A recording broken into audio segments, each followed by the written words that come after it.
Historically speaking, there has been an amazing connection between mathematics and physics, and such connection peaked around the last 2 decades of the last century.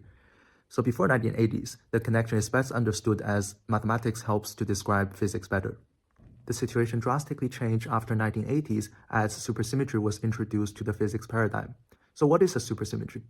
The supersymmetry transformation is a transformation that rotates a boson into a fermion, and vice versa.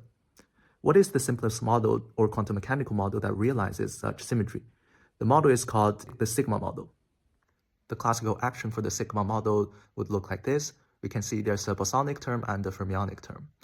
These two terms are related by this supersymmetry transformation, and precisely because the couplings of these two terms are tuned to be the same.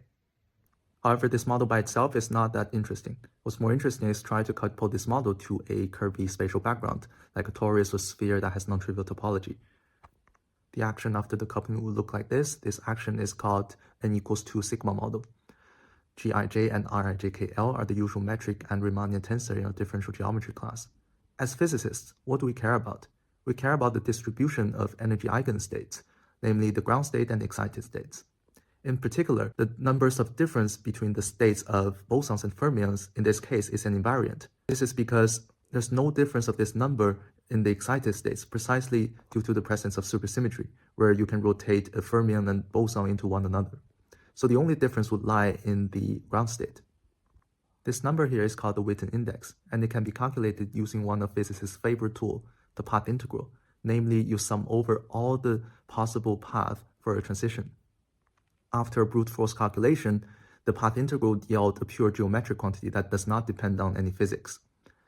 And since we know that this Witten index here, this path integral, is an integer because it counts the difference between two integers, and it's an invariant, we can readily conclude that this geometric quantity is a topological invariant.